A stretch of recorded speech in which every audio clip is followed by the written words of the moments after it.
This week is our... No. This week is my week. Disney and pooping, that was stupid. That was kind of weird. Do you want to try that again? And this is Gaytriarchs. Kind of.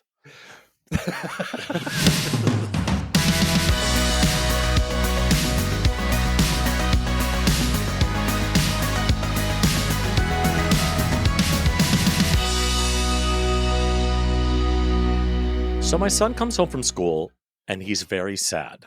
And I'm like, what's going on? And he won't tell me. And he's just being pouty in the car. And I'm basically not paying attention. Right. Okay. And then he gets home and I'm like, what's going on? He goes, I'm not in the wolf pack anymore. Oh, I said, no. What's the wolf pack? Evidently, in kindergarten, there's a wolf pack. And this is like a secret, exclusive group of kids that have become friends. Those teenage social dynamics already destroying your child's kindergarten experience? Yep. And he literally was like, I was in the wolf pack. And then Emma said, I'm no longer in the wolf pack. And it broke his fucking spirit. Yeah. And do you know what I wanted to do? Rip Emma's head off? I wanted to push her into the ocean.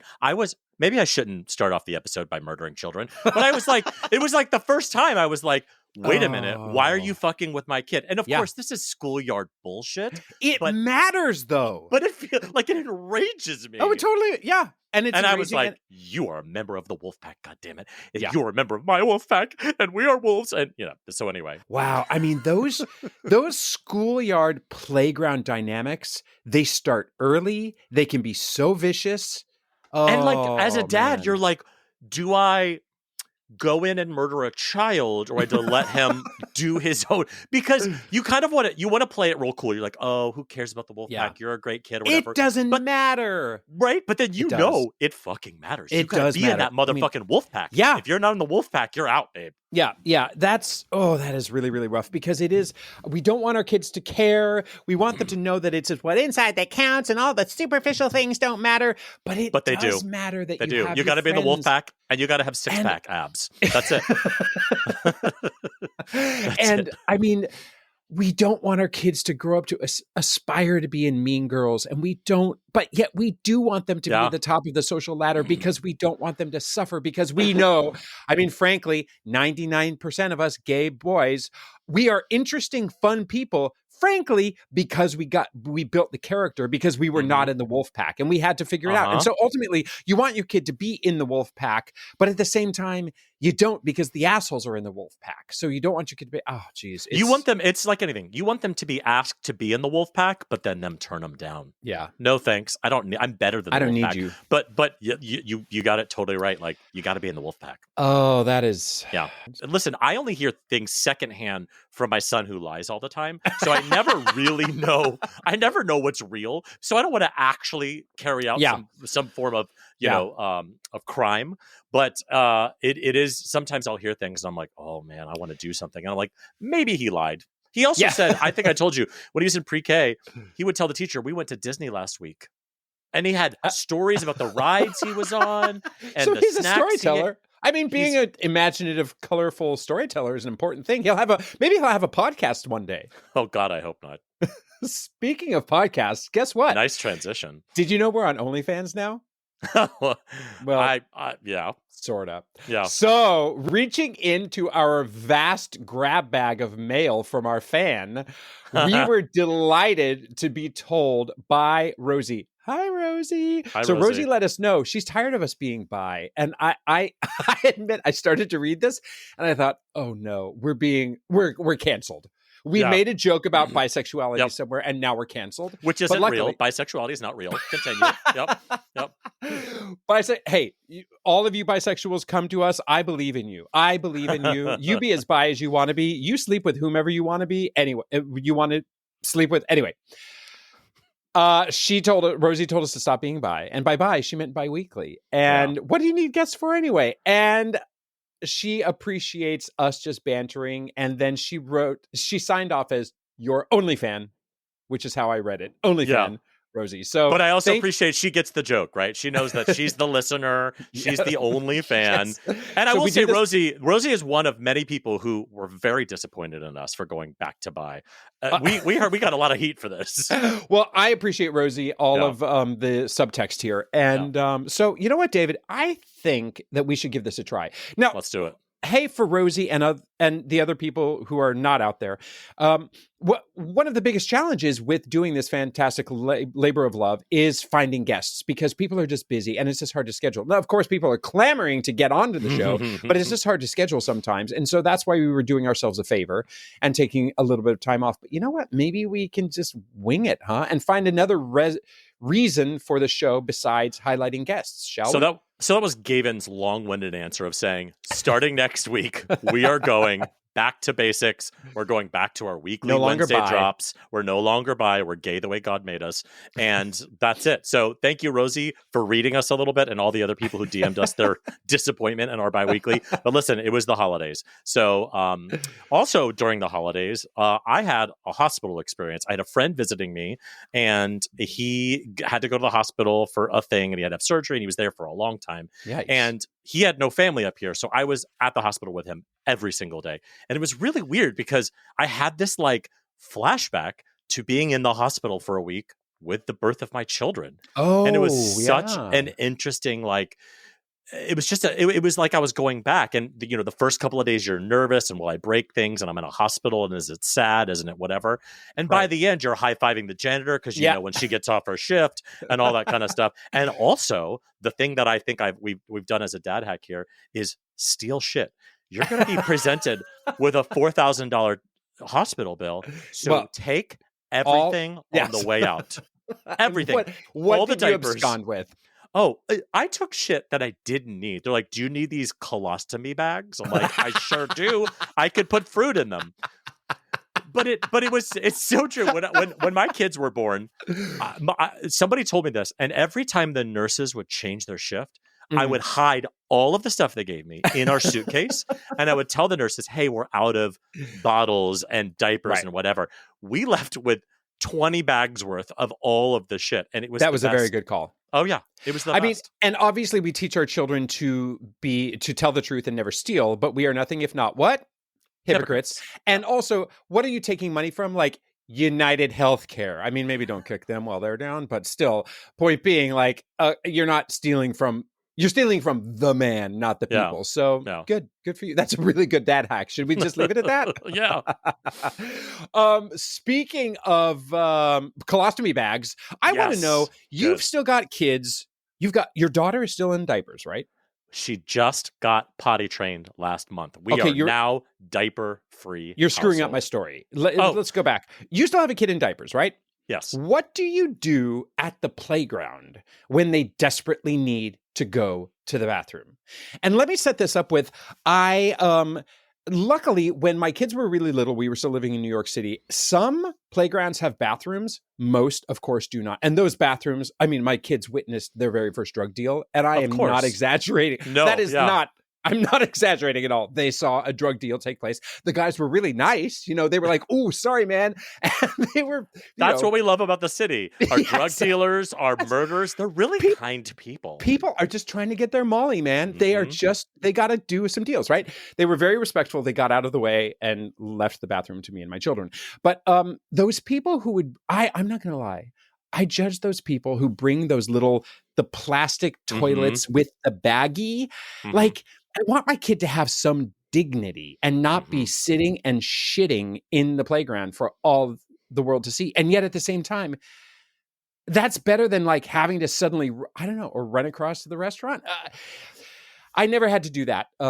We just Are you talking about a diaper changing station or using the toilet? Using the toilet. Like when you're potty training a kid, do you have the little toilet deal right there to make your kid squat in public, pooping or peeing, So anyway, how do you deal with it all? Well, we did the 3-day naked thing, which I think most people do at this point. And once you are kind of after those 3 days, you kind of, we never brought the toilet anywhere. We had one in our trunk. We never ever used it.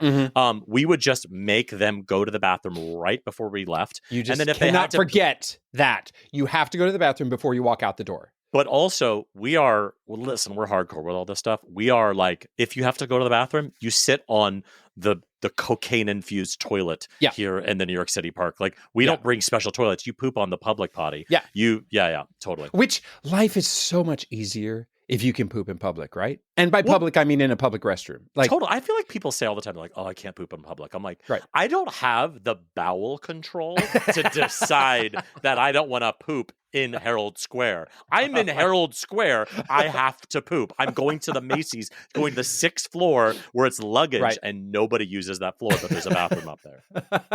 Also, now that I live on a dirt road in Connecticut, we do a fair amount of hiking. And from a very young age, I wanted to say to my kids, listen, you got to go. That's fine. And if it's number 2, you pull those pants down to your ankles and you squat down like Mother Nature intended us to poop, and you just do it. And if you grab some leaves, so be it. Like, I just don't leave the house without wipes on me. Oh, like, I have pooped in public so many. You and I not grew up, but we lived in New York City for a really long time. There is not always bathrooms. Sometimes you have to poop on the subway platform. I have so many fucking stories of pooping. This is not the time or place. We have a really, really fancy guest today, and I don't want to soil his episode.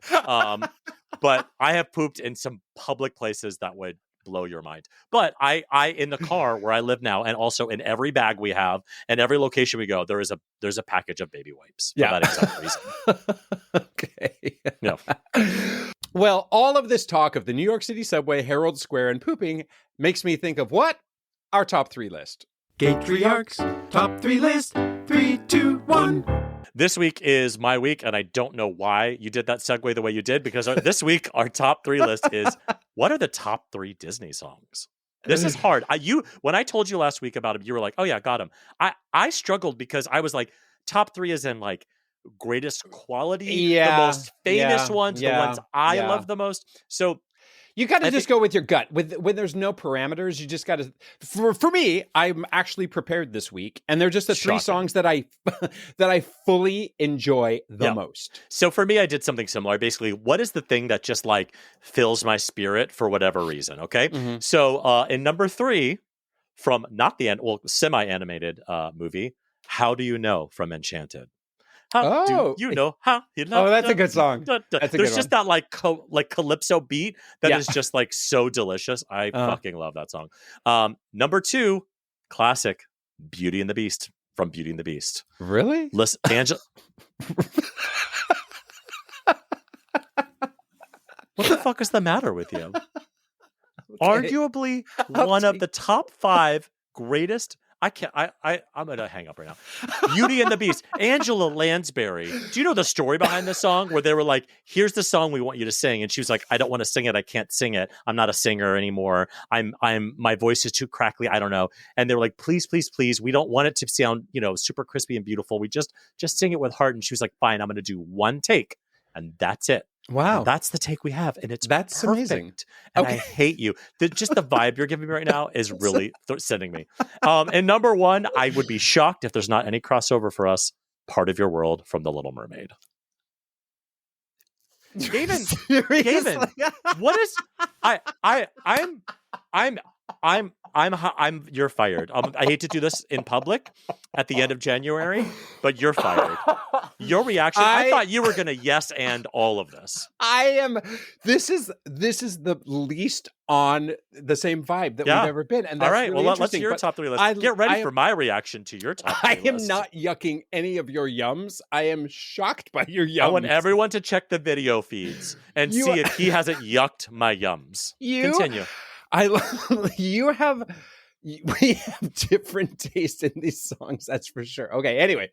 Okay, these are, like you said, they could be categorized in 1,000 different ways, just like any top 3 list of any song of all time or movie or whatever. But the ones that come to mind first for me are "I Want to Be Like You" from the Jungle Book. I just think that song has such a great fun vibe, and it's a great song to dance to with little kids. And that movie was from the 1800s, which makes right. Makes good. sense. You got that dig in. And I also remember the time that my show choir, my senior year in high school, did a Disney review, and I sang that song, and I forgot the words and just kind of made up words as I went along. But all of my show choir people were the little monkeys in the background sticking their heads out of the curtains going, ee, ee. How you ever made it to Broadway, Gavin, is beyond most people. Number 2, Dumbo's Baby Mine. Another modern song. It's a beautiful Everyone song. dust off your 8 tracks. Gavin's top 3 list. To real. I would sing that song to my kids as a goodnight song. I actually don't know that song. I'm joking, but I actually don't. I don't know if I've ever actually seen that movie. Yeah. I don't know. I wouldn't say drop everything and go watch it. But I feel like that was the phase of Disney where like everything had like a weird really dark. Yeah, really, really dark. Yeah, but that song is absolutely beautiful. We should make that our play out music today. Okay. Although it would make everybody nostalgic. Number 1, the song that slaps like no other. I love with this song. There's no way I could sit still when I hear "When Will My Life Begin" from Tangled. I love that song. It's got meaning, but it's the I Wish song. Mm-hmm. It's got a great beat. It's a driving song. I love When Will My Life Begin. And then I want to give an honorable mention before you shit on When Will My Life Begin, because I can see the hamster in your head trying to find a way to insult it. I also do love, honorable mention, the Happy Working song from Enchanted, because I have rarely laughed so loudly in a movie theater as when I saw those cockroaches and pigeons flying into the apartment to clean the New York apartment in the song Happy Working song. That is just hilarious to me. My honorable mention was going to be Hakuna Matata, but I feel like you would be like, oh, Hakuna Matata, that barely was ever played. It was all people sang when that movie came out. Hakuna Matata? I was singing it just yesterday. I was absolutely singing it just yesterday. Golly. All right, what's next week's list that I'm going to shit all over? Did I stop and think of one? I'm at a loss. I want our listener to know that Gavin and I had a conversation before we started recording. He's saying, Gavin, next list is yours, right? You have something? He's like, yes. That was a lie. Just seconds ago, I was thinking about this and I never got there. What happened? Hey guys, if you guys are interested in being a podcast host, please submit your resumes to GaytriarchsPodcast@gmail.com. Okay. All right. So the top 3 list that I always had in the back of my mind, no matter what, and was prepared to bring is what are the 3 things from your childhood you lament your children won't experience themselves? So our guest this week is not a baby. He's not scary. He's not a ginger, and he's very posh. But he is sporty. And he was the first British professional rugby league player to come out as gay in 2015. And just like Gavin and I, he's a dad of 2. Mm-hmm. He hosts a podcast, and he is an international sex icon. Will the comparisons never end? Please welcome to the show, Keegan Hirst. Keegan, thank you. We're literally twinning. We're all twinning. Yes, literally. We are. We could sneak into a club and just cause hijinks with a bunch of ladies. Yeah, we could just pass the ID back. Totally. I had a fake ID, I remember, in high school. This was back when they would actually laminate them. And we had a guy we would pay, a kid was in one of our classes. We'd pay him $15 and he would cut with a scalpel it out and just like cut and replace some of the numbers. And it looked horrible, and it worked 100% of the time, which is wild. Well, I mean, unfortunately, I've not needed a fake ID since I was 14 years old. So, yet another reason you come from a superior place than us. So for sure. But before we get in, let's do our normal first question, which is, hey, how did your kids drive you nuts today?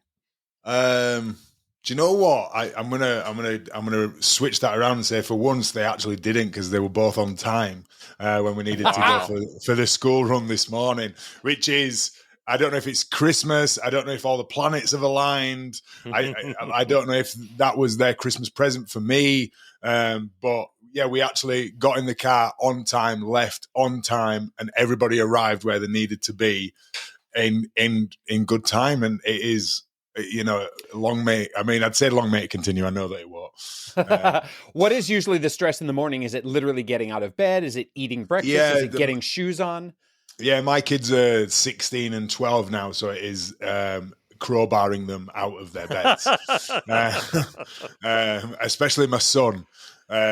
My daughter's not too bad, but my son, I have to literally pry him out of bed.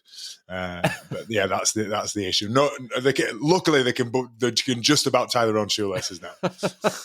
But like we've said this many times on the show before, like you're just passing one for the other. For me, my kids are 5 and 2, and so for me, it's putting on their shoes. It's like that is what makes me want to walk into traffic every day. Is that they scream and cry like they've never put on shoes in their life. I have to force them on them like I'm putting shoes on pigs, and it's insane. But I remember as a teenager being hard to get out of bed and really mean about it. Do you remember as a teenager? Did you? I mean, I know you guys are in a bit of a warmer place in the world than me, but did you have a phobia of coats? Because my son, even though we're in the depths of December in a British winter, he refuses to wear a coat because, and his logic is, I have to take it off at school and then I just have to carry it around. So I'd rather be briefly cold. But I don't disagree with that. That's not flawed logic. No, it is not flawed logic. It is only in the low 40s here right now, which for you, I don't know, it's 2 degrees. Who knows? I had to go to a breakfast this morning for something, and I thought, do I take my coat in? Because I'm just I'm walking from the car into the building. It's 40 feet away. I'm going to leave my coat in the car. And of course, everybody's like, oh, tough guy, or oh, you idiot, or oh, why do you have no jacket? And I'm like, because I would just be carrying it around with me. So I actually applaud your son entirely. It makes sense, but I'm the exact same way with rain. My husband thinks I'm insane, but I almost never use an umbrella because I'm like, it's just 20 feet from my car to the front door. I'll get a little wet, but then I don't have to deal with it. And he's like, you're an actual monster. But I would imagine, Keegan, you just play through the rain. I mean, frankly, for me, rugby is just a bunch of beefy hot guys running around in the rain or just being sweaty, but you just like deal with it, right? Well, I mean, obviously I don't play anymore. I'm retired now, but it was well, they called it a summer sport, but summer in the UK is not, the quintessential ideology of what summer is. So you do end up just shitting up, for want of a better phrase. That seems like the appropriate phrase. To be fair, Gavin doesn't actually know what rugby is. He has searched rugby on Pornhub, but that has been the max of his experience with what even that is. I mean, it's rugby is very homoerotic, so there's probably not going to be that much differences. Just the level of clothing, I would have thought. I mean, it turned you gay, so that was the reason. It did, yeah, it did. The first time I watched it, I think. So tell us a little bit about you being a pro rugby player. That sounds kind of amazing. Were you like are you a celebrity? No, not really. So rugby. There's 2 kinds of rugby, which confuses people. There's rugby league and rugby union. Rugby union is probably the more well-known and is what people would generally refer to as rugby. Rugby league is very localized to the north of England generally. There's other places, but the north of England, it's really big in Australia. It's really big in New Zealand. It's bigger than the other type of rugby. But worldwide, rugby union is the big one. I played rugby league. So when I came out, in 2015, I think it was, I was captain of a team called Batley, which was my hometown team. And we were in not the highest league that there is. We were in the next one down. It was called the Championship. Ironically, it wasn't the top one. But there you go. Imagine that. Yeah. So men inflating their accomplishments. Who would have thought, right? So when I came out, I thought, rugby league, small sport. It's not like we have soccer over here as our big sport, and then you have, I don't know, probably cricket, and then rugby union, and then probably rugby league. So when I came out, I thought, oh, this won't be much of a big deal, and it ended up being front page news, and it was a big deal. And I mean, for a very brief period in 2015, I was probably the zeitgeist in this country for maybe 2 days or something. And then it kind of all normal service resumed then, and I carried on playing because I was 27 when I came out, so I was in the middle of my career. And got opportunities off the back of it, and I suppose I kind of elevated myself out of what a general rugby league player would, where they would sit in the social standing, for want of a better phrase. Because I was the gay one. So the one. But that's what's interesting to me is that like there were other rugby players who had come out in various parts of the world prior to you. You had, Ian Roberts and Gareth Thomas. But like also, it seems like 2015, for that to be surprises me. And I wonder if is it just the nature of rugby, the sport? Like, because if you said like, baseball player came out in 2015, I'd be like, okay. But like in rugby, it seemed more. It would unique. Still be a big deal, though. Yeah, it would still be a big deal. Yeah, I think. I think a couple of things. I think number one, because of my age, I think that played a big factor why people were interested. Because when people had done it before, Gareth and Ian Roberts, they were older. Like they were towards the end of their career. Like we've had football players over here who've come out after they've retired, so it was always just less on the line for them, right? Yeah, exactly. So I think, I mean, no one's ever explicitly said to me why, but that is kind of the only thing that I can see it being, because Gareth Thomas was captain of Wales national team. He had a lot bigger profile as a rugby player than I did, but yeah, for whatever reason, it was a big thing here. But I do think because there are so few out gay men in sport, or out gay publicly. I hate the phrase openly gay. Who are out publicly. I think it's become like this kind of, I don't want to say witch hunt by the media, because it's not it's like an overly, we want to celebrate you, and I can imagine for a lot of people, especially even when I came out, it was terrifying because I wasn't comfortable in my own sexuality. I was just kind of getting to grips with it, and then it was thrust, like, because me coming out privately to friends and family only happened about 2 months before I came out publicly. Wow. So that's quick. That's fast tracking. Yeah, some journalists had kind of got wind of it, and they were going to run a story on it. And obviously, I was going through a divorce, young kids, so I kind of thought, well, I'll do it, and I'll take control of it rather than it being, something reactive. So I was still getting to grips with it, which I imagine that puts a lot of sports people off. Yeah. Did anybody on your team, or frankly in the rugby world, particularly care? Was it more just a media sensation? Yeah, no, nobody cared. Nobody cared. No one was. I had different reactions. I mean, one of my best friends cried, which people wouldn't think, but he said, you've had to go through this on your own. I'm really sorry about that. People shook my hand. People hugged me. Most people didn't change anything. Mm-hmm. I never got any. Did any hits in the game get harder? Did you ever know? No, that I was just going to say. Then I got no grief, and there's lots of opportunities to tell people the many things, and you can get away with it if you want to. And I never, not from any players at all ever, which is, I think, testament to the caliber of people who play the sport. Yeah.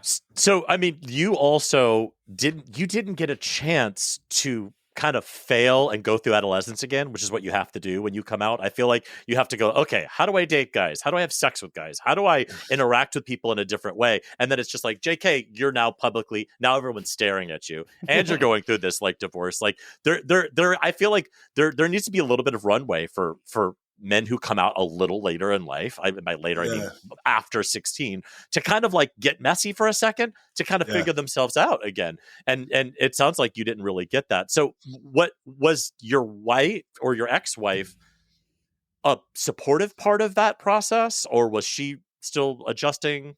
Yeah. So, no, initially, no, she wasn't. Understandably, she was upset, and I think she felt like the rug had been kind of pulled from under her, and she was angry. But 9 years on, I know, this has probably been this case for a few years now. I have straight friends who are divorced, and I have a better relationship with my ex-wife than they do. And given everything we went through, and if you'd have said that to me as we were going through it, I would have said that is never going to happen. But we've kind of got over it, moved on. The kids have, have great parents and experiences with us separate, and so I think it was really tough for her first couple of years, and as I say, completely understandably, but the kids were the only kind of crossover. And then I think to your other point, about coming out, a therapist once said to me, it's like shaking up a can of Coke and letting it out. That's what the gay man coming out later in life is like. It just kind of fizzes everywhere and then it settles down. Now, because I was kind of in the public eye sphere, I actually made friends with someone who was an actor in a soap over here who's out. He was one of the first gay characters in soaps, a guy called Anthony Cotton, and he kind of took me under his wing, which, on the outside was probably a bit of an odd friendship, but we really got on really well. He really looked after me and the kids, him and his partner Peter, and he kept me on, for want of a better phrase, a very short leash, because he knew, what the gay world can be like, and he also knew what I was like, and he said, people are gunning for you to fail as well. I've certainly felt a sense of, the gay one. What's he doing? How is he behaving? Let's keep. And I did feel like there was a lot of scrutiny around that. So I am, at the time, I didn't hate him, but I was kind of like, let a man live. Do you know? But I'm glad that he was steadfast in that, because he said this will wear off, but you will be left with the repercussions, and that will have an impact on you and how you're perceived and the kids and your kids. What they see. Yeah, absolutely. So I'm really grateful to him for being a mother there. Being the mother hen. So I think all gay men kind of have the fantasy, or quite possibly the delusion, that there's so many gay men in sports that we're just waiting for them to come out, Do you feel like there are more gay athletes out there? Or frankly, are sports and athletes just kind of inherently, frankly, straight and masculine, and that's almost part of what drives their athleticism? I think there's a few things at play. So number one, I think most sports are kind of gay, right? They are like, there's a homoerotic element to a lot of sports, and straight men love being with men. Men love men.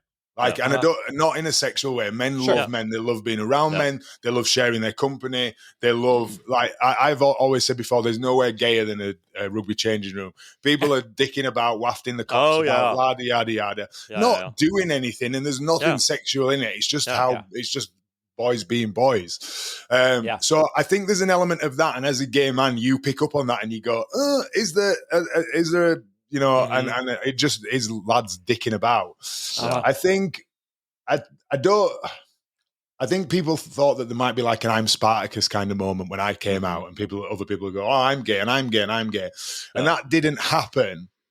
And I think the reason for that is not because of, I do believe that there is professional sport is not representative of society at large, with the amount of gay people in it, and I don't think that isn't of itself professional sport's fault. I think it is a grassroots thing, because if you're a gay kid and you rock up at soccer practice, football practice, rugby practice, and you are any kind of effeminate, like, my son's 12, people are still saying don't do that, it's gay. Like, I've literally seen it in his WhatsApp groups, if you don't come on Fortnite, you're gay. That kind of language is still prevalent, that's going to be happening at a grassroots level. You tip up to a sport, you feel othered, you're gay, you go, I don't want to be around this, I don't feel comfortable. And so you go to somewhere where you do feel comfortable, you're something that's stereotypically, dancing, horse riding, all the stuff that has becomes a cliche.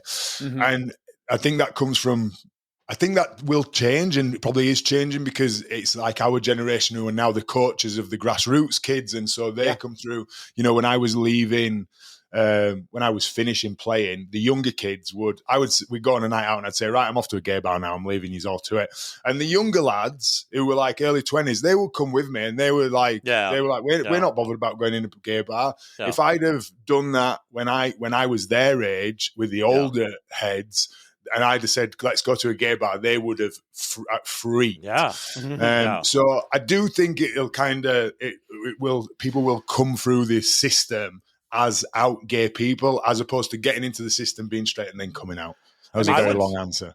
I would trust me. I co-host this podcast with Gavin. Everything he says, I have nothing but long questions and long answers. I will say, I would argue all sports are gay, and they are either homoerotic, like dicking about in the locker room, or ladies figure skating. Everything's gay. All of it. Every single bit of it. And it's either beautiful or sexy. That's it. That's all sport is. So let's get back to you being a dad. So you obviously became a dad in the much less expensive way, which is where you had sex. A couple of beers and the Michael Bublé album, or the Carrie Underwood Christmas album. But how has it been being a dad and then going through this kind of transitional point in your life and then being a gay dad? Do you notice your dadding any different? I know you have a partner now and there's a little more people in the mix, but do you feel like being a dad is any different? No,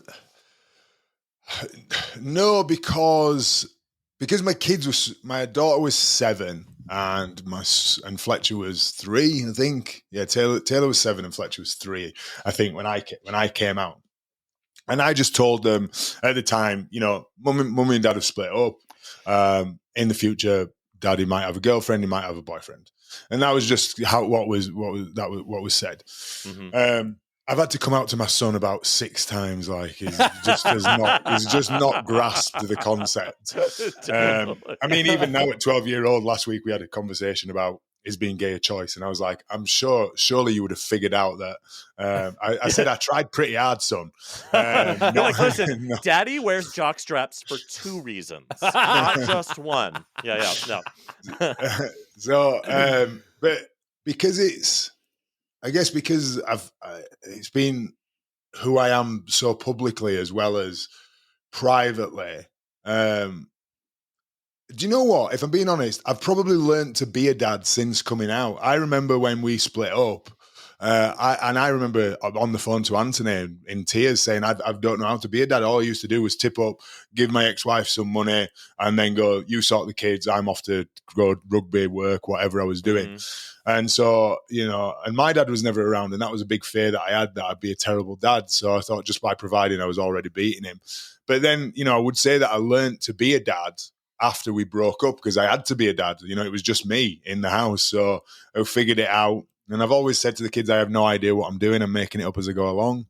But I bet part of that was because you became more of who you really are. And maybe your dad, listen, our parents' generation, there was even stricter lanes that you were obliged to participate in as a man, as a woman, or whatever. But also when you were in a straight relationship, there were kind of defaults there. We're like, the woman takes care of the kids, and you could rely on that. We can't do that as gay dads. Somebody has to change the diaper. Somebody has to empty, like me, the little baby toilet next to the big toilet, which has poop, pee, and a Barbie head in it. That was literally this morning. And I was like, I don't know what to do with this. It's all going in the trash.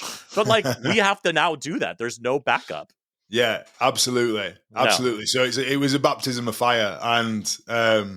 And we've kind of all figured it out together. And, there's been challenges. I remember when my daughter went up to high school and she was like, what if everybody finds out you're gay? And I was like, well, don't worry. I'm not going to tip up in a pink convertible with RuPaul draped across the bonnet. Although, wouldn't that make her pretty cool? Yeah. That would, I mean, what was brilliant about the evolution of children is that by her last year of high school, she would have loved it if I'd have done that. Absolutely. Sure. So it's there have been challenges, but I think, like you said, it's allowed me to be more me, which has allowed me to be a better dad. Totally. And in that finding of your truth and whatnot, you do an awful lot of posts about toxic masculinity and fighting it and what it means to be a man, obviously, which is, I think all of it is riveting. Do you ever have moments of toxic masculinity with your son where you're like, instead of people being like, oh my God, what if he's gay? Do you ever think, oh my God, what if he's toxic and a dickhead? Well, we know he's a dick to get out of bed in the morning. We already know. Yeah, that. I mean, me and my son do butt heads. I think I'm a big believer in not letting your kids grow up into someone that you don't like, which can be difficult when they're being a teenager. Do you know what I mean? And it's trying to get that right. And I think, this conversation about masculinity in and of itself isn't toxic. Nothing is. I genuinely don't think there's very few things that are. It's the amount, right? It's the dosage. Mm-hmm. The difference between a cure and a poison is usually the dosage. And I think it's the same with, masculinity. Banging your chest, all this kind of shit is, that's the kind of conversation I've been having with him is, people often ask me what my thoughts of Andrew Tate are. I think that Andrew Tate is what a 12-year-old thinks a man is. So, and this is kind of what I'm challenging my son on, not in a confrontational way, but what is masculinity? What is it okay to, what do we think about people who paint the nails, and what do we think about people who don't want to play football? And because that's how basic, we have to build from the ground up, right? So it's something I'm very aware of. And I do think that in 2024, going into 2025, I do think young men get a lot of shit. White, straight men get a lot of shit. Yeah. I really do. And I can understand why a lot of them feel pissed off. And I don't want my son to feel that everybody hates him because he is white and a man and straight. Because I don't believe that people do that. It's just the media that says that that's the case. Mm-hmm. But would you also argue that you see with your son's generation? I mean, I see this with the kids, is that there is so much more space to be yourself when it comes to sexuality and gender that we never had. That like you said, like painting your nails, I see so many straight people do it. I see so many more people identifying as bi in the younger group. So many more people, and even if it's just an exploration, even if they're just like, I don't know, I wanted to say I was bi for a year. I have pretended to be many things. I'm pretending to be a grown up right now, but but I feel like it seems like there is more room for these kids. It's not totally expansive to be fully who you are. But would you agree with that? I think so. I think so. But I also think that there is still that terror of a fear of what we all feel, that fear of being rejected, of dumbing yourself down so that you're not rejected, or amping yourself up so you're not ignored. Different people have different fears, right? So I do think there's an element of that. But I do think definitely, certainly I've noticed that with my daughter, who's a bit older. And maybe it's because they're girls and she hangs around with girls as well. But there's lesbians and there's bi people and there's non-binary people and there's people who. But again, they're this one week and they're that another. I mean, it was only like us saying that one day I'm going to be a doctor, next week I'm going to be a cheerleader. It's absolutely the same. And just having, just being able to explore, and even if it's not right, like I feel like I hear that shit from a very conservative portion of my family. They're like, oh yeah, well, they're just pretending to be people. I was like, okay. The fact that space exists to pretend to be bi for a year, I pretended to be straight for 20. I give us the room to do that. Like Gavin's been pretending to be a podcast host for 92 episodes. Oh, okay. My God. So and now I'm curious also about your daughter who's older. And did you say she's already out of high school? And even can you translate? She's into college, so she's 16 now. So how ours is geared up. It's right. So do you have any unsolicited advice, or rather solicited advice, on dealing with a teenager and I don't know, gay dad-daughter teen management too? Gavin said desperately because he needs asking help. For a friend. Do you know what? I think this has been my experience, and I know that it's quite stereotypical, but and a lot of people say this. boys are happy to bang their head against walls and give them a brick, and they're generally happy to go at life. Girls want to be involved, and my daughter has always been a nosy cow and always wanted to, the adults are talking. Are you having a glass of wine or something? Could I have a glass, or could I have a glass of something? Or so I've always, to a point, let her be involved, and then because I think I've treated her in some respects like an adult. There's been that level of give and take, and I've been able to. And if she's not got on board with that, I've been able to say, well, if you want to be treated like an adult, this is part of what adulting is, and but she's been so easy. If I'm being honest with you, Keegan, you're on the wrong podcast. You started the podcast with my kids got out of bed perfectly. I have no problem with teens. What are you doing here? She's been easy. He's been a terror. Okay. He's been a terror. I mean, don't get me wrong, we've butted heads, but I feel like she's been a daddy's girl, so that's been a bit easier. Whereas if I was to say, the sky is dark at night, Fletcher would say, no, it's not. Right. That seems relatable. And then your blood just starts boiling. And with him, he could just say dad in the wrong way, and I'll be like, yeah, I'm in that phase right now too. Sure. So you are, in addition to all of your accolades as international superstar, you are a podcaster. And tell us, what gave you the gumption to be like, I'm gonna go have a podcast and tell people what to do, like David and I do. Do you know what? Honestly, me and Joel were pissed one day, drunk on the sofa, and we said we've got things to say. We should do every podcast starts, every single every one of them. We've got things to say. We should do a podcast. That's how Barack and Michelle Obama also sat around, pissed on the couch, saying we've got shit to say. So yeah, so we said we've got stuff to say. We said, should we do we've both had decent social media followings individually. We said, should we do something together? Yeah. What will it about? Well, what do we know about being big gay lords? Why don't we talk about it? Because we were very aware that there was this. There seemed to be this phase where everybody was like, you had to be in an open relationship, you had to have an OnlyFans, you had to look a certain way, and our social medias were being bombarded with it, and we were very anti that. So we said, let's just set something up, that's counter to that. And so we came up with Happy Healthy Homo, again, while we were drunk, the same time, not a different time, like we're not alcoholics. And the lady doth protest too much. Exactly. And we came up with Happy Healthy Homo, and then we said, right, we'll write a few ideas down. We went, we rented a podcast studio initially, and the rest, as they say, is history, yeah. Is it hard to feel like you're forthcoming enough when you're doing the podcast with your partner? Because I feel like a lot of the times Gavin and I can be super open because we're not romantically. In fact, we're opposite. We hate each other. Yes. But doing it with your partner, talking about sex and open relationships and your relationships maybe with your ex-wife, is it hard to be forthcoming, or do you guys feel like it's easy? No, I think we've managed it well. We do talk.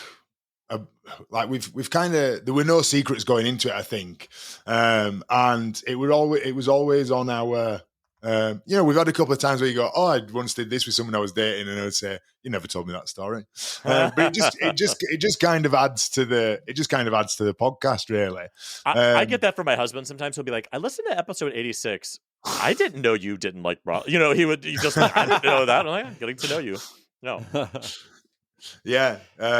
So it's just, and then what we decided to do is we started to get bored of each other. So we got other people to send voice notes and things in. So we were like, we'll just we'll make it an interactive podcast. Which, by the way, note to our listener out there, will you please send us a voice memo so we can be cool like Keegan? Love and it. Joel? I love a voice memo. Yes. Send it to us. So also you're obviously, You're an international sex symbol. You're a former pro rugby player. You're a host of a very popular podcast, and also you have Gay Man's Coaching, which I see in the background there. Tell us, what is Gay Man's Coaching? I mean, it kind of does what it says on the tin. So I started out. I got into coaching, PTing want of a better phrase, after I did all my qualifications while I was at rugby, because contrary to popular belief, professional athletes don't do a lot. So I needed to fill my time with something. So I'd always been interested and struggled with my own weight. Even as a professional athlete, I'd struggled with my own weight. And then coming out gay, I'd never struggled with body image before being gay, and everybody told me I was fat. So and then I kind of started delving into that a little bit.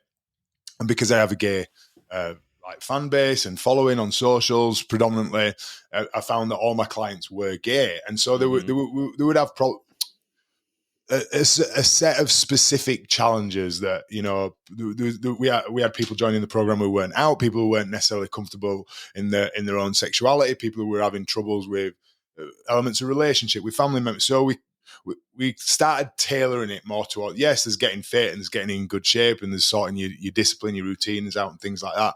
But there's also, you've got to kind of look at things holistically. Nothing exists in isolation, right? So we started to look at, ways we could help clients with that. We brought in a psychotherapist, we get guest speakers in, we do events where we get together. A lot of people struggled with making friends as well as they're getting older gay friends that it's not around sex, and where do you meet people? So we started putting in-person events on.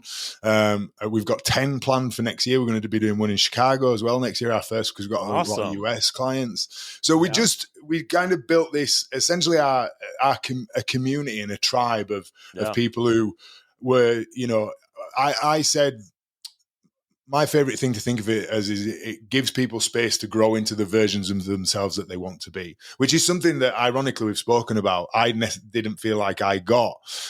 So, we often want for other people what we didn't have ourselves. Right. So I think that is kind of how it's birthed and grown. And it's really grown a lot this last year. We've got a team of coaches, and as I say, we've got psychotherapists, physiotherapists, and a really great group of guys. Yeah. You're making the world a better place by providing what you didn't have, for sure. So, okay, let's get back to the rugby factor. Let's get back to that.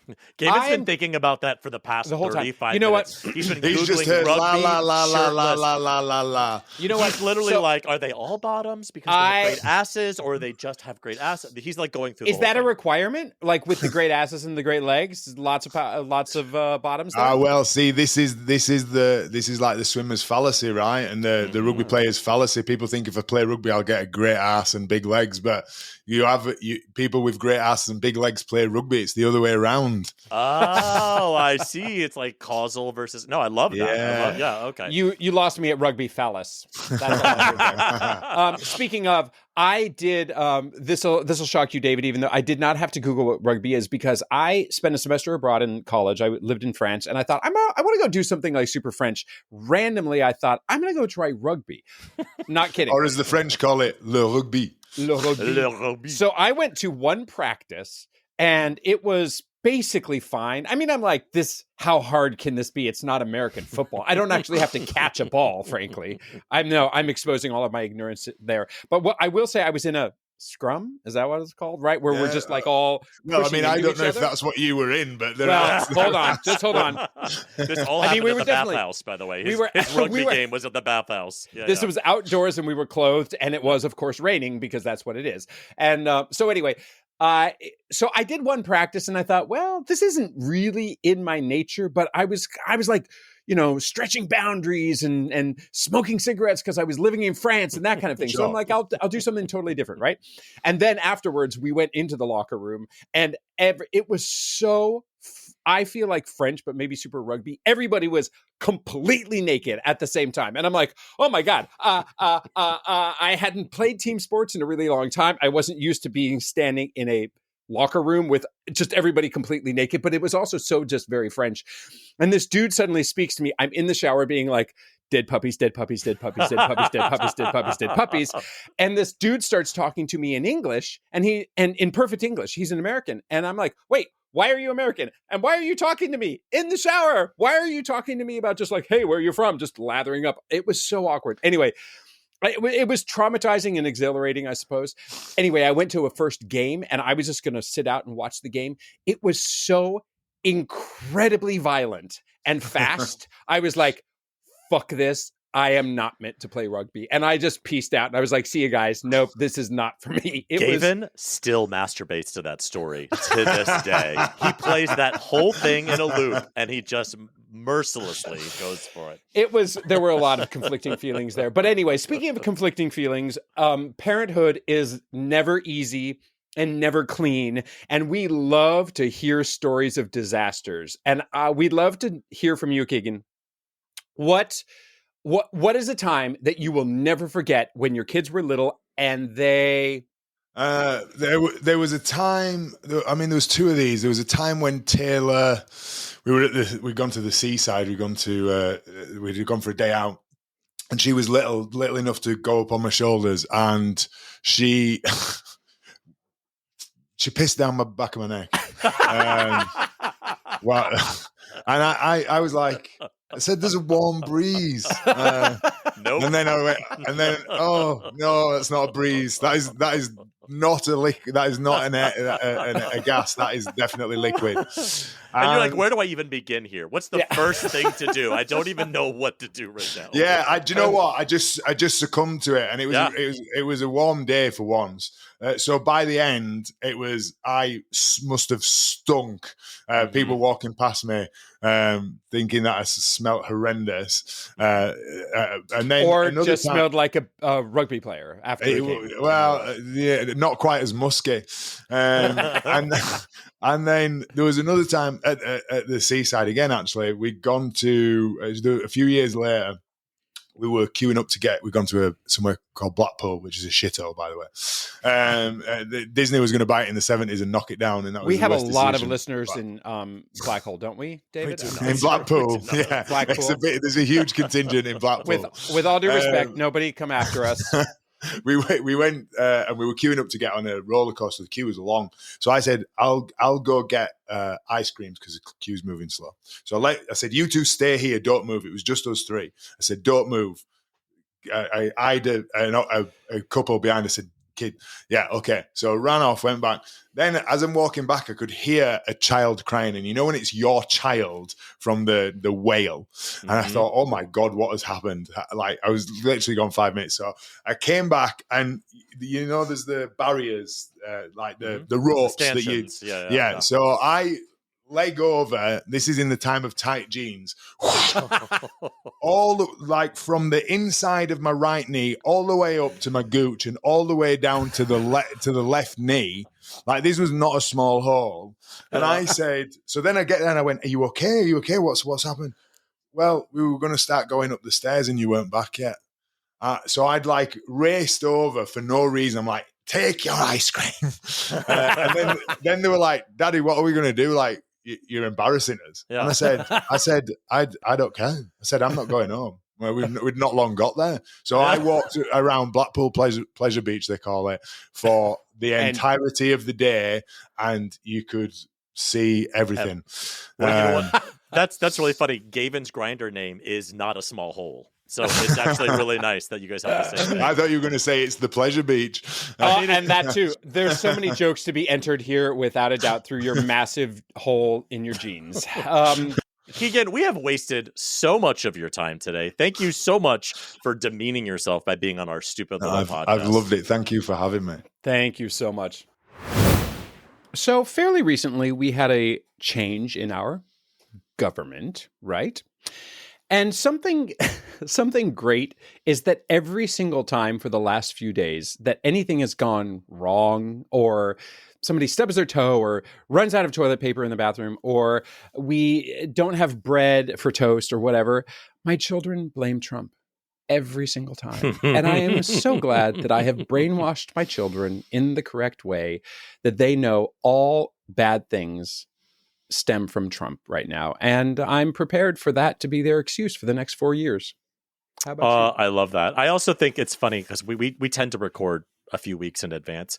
And so people in the future are listening to it past. So there may be an episode where like America doesn't exist anymore. And you and I are just chatting it up, talking about colostomy bags and Disney songs. Oh my God, what is wrong with us? So my something great this week is super selfish and egotistical, but I'm directing a play right now in New York City. And, you know, it's been a long time since I've had the kind of 9 to 5 job in New York City of like Broadway show or whatever, where you just kind of commuting every day, you're doing your work. But man, is it fun to be like a working artist? Yeah. Goes into the city every day, goes to the rehearsal space. We have really great actors. And it's a great play. And it's just so much fun to kind of be back in the scene again. That's and awesome. Be like in these like disgusting buildings with a weird black box and you're just like finding stuff. So having a great time directing the play. I think by the time this episode comes out, it'll be over. But my Son the Great this week is being a working director. Your gratitude cup is just overflowing right now, isn't it? I'm so proud. And that is our show. If you have any comments, suggestions, or general compliments, you can email us at GaytriarchsPodcast@gmail.com. Or you can DM us on Instagram. We are at GaytriarchsPodcast.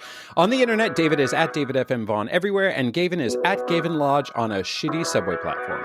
Please leave us a glowing 5-star review wherever you get your podcasts. Thanks, and we'll bring a happy working song to you next time on another episode of Gaytriarchs.